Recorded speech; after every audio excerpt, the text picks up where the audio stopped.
نبی صلی اللہ تعالیٰ علیہ وسلم نے بارش والی صبح میں فجر کی نماز پڑھائی، بارش والی صبح میں فجر کی نماز پڑھائی،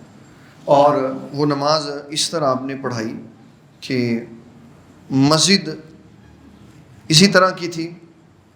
کہ اوپر سے جب بارش ہوتی تو پانی مسجد کے اندر آ جاتا، اور نبی صلی اللہ تعالیٰ علیہ وسلم آپ جب سجدہ فرماتے جو وہاں پانی موجود ہوتا وہ نبی صلی اللہ علیہ وسلم کے امامہ شریف کے ساتھ لگ جاتا اور اس کے اثرات نظر آتے۔ تو آقا کریم صلی اللہ تعالیٰ علیہ وسلم نے نماز پڑھانے کے بعد صحابہ کرام رضوان اللہ تعالیٰ علیہ مجمعین کی طرف توجہ کرتے ہوئے فرمایا آج صبح کچھ بندے مسلمان ہوئے، کچھ کافر ہو گئے، کچھ بندے مسلمان ہوئے، کچھ کافر ہو گئے۔ اب یہ ایک بڑا حیرت انگیز جملہ تھا کہ کیا ہوا جس کی وجہ سے صبح ہی لوگ کافر ہو گئے۔ تو نبی صلی اللہ تعالیٰ علیہ وسلم نے فرمایا کہ جس نے یہ نظریہ اور عقیدہ رکھا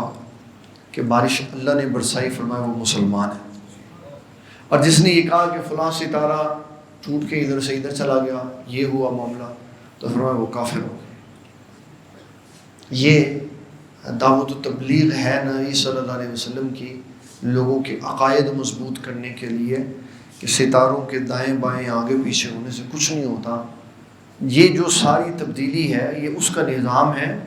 اور جو بارش برستی ہے یہ اس کے حکم پہ برستی ہے، کسی ستارے کے دائیں بائیں اور آگے پیچھے ہونے سے نہیں برستی۔